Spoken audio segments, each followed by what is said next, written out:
മരിച്ചപ്പോ സുന്നി മരിച്ചപ്പോ സലഫിയായോണ് വന്നിട്ട് മയ്യത്ത് നിസ്കരിക്കടാ. കാഫിറായ മനുഷ്യന് മേലെ അങ്ങനെ മയ്യത്ത് നിസ്കരിക്കടാ. നിങ്ങൾ ആലോചനാക്കി നോക്കറോള, ഒന്നർത്താക്കി നോക്കറോള. പിന്നെന്ത് എന്ത് കളിയില ഇത്? ഈ ശിർക്ക് ചെല്ലത് പച്ച കാഫട്ടിയായിട്ട് ഇങ്ങ ചെന്നോട്ടുള്ളത്. ഇങ്ങ ചെല്ലത് ശിർക്ക് മാലയും മൗലിദും ഖുതുബും റാത്തീബും ശിർക്കുണ്ട് കണ്ടെങ്കിൽ അങ്ങ് മുസുന്നിങ്ങളായ പെണ്ണുമക്കളെ ആവുകും തീരാ. ആങ്ങളെ പെണ്ണുമക്കളെ സുന്നിങ്ങളായ പാലക്കാർക്ക് മങ്ങിലാക്കി കൊടുക്കുകയും തീരാ. സുന്നിടങ്ങൾ നിസ്കരിക്കട്ടെ, പള്ളിയിൽ പറകൾ നിസ്കരിക്കും പോലെയുമില്ല. സുന്നിടങ്ങളെ മയ്യത്തിന് മയ്യത്ത് നിസ്കരിക്കും പോലെയില്ല. സുന്നിടങ്ങൾക്ക് അസ്സലാമു അലൈക്കും ചൊല്ലും പോലെയില്ല. സുന്നിടങ്ങൾ സലാം ചെന്നങ്ങ് മടക്കും പോലെയില്ല. എന്റെ മുശ്രിക്കിടങ്ങളെ സലാം മടക്കും തീരാ, മുശ്രിക്ക് സലാം ചൊല്ലും തീരാ. അപ്പൊ ഇതിന്റെ ഇങ്ങനെയുള്ള ആക്കിയോണ്ടുള്ള എന്താ ചൊല്ലറോളാ അംഗവും തുണ്ടു.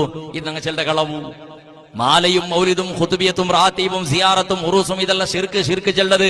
അത് ഞങ്ങൾ ബെരുതി ചെല്ലത്, ഞങ്ങൾ കളവ് ചെല്ലത്. അത് എന്തുകൊണ്ടിട്ട്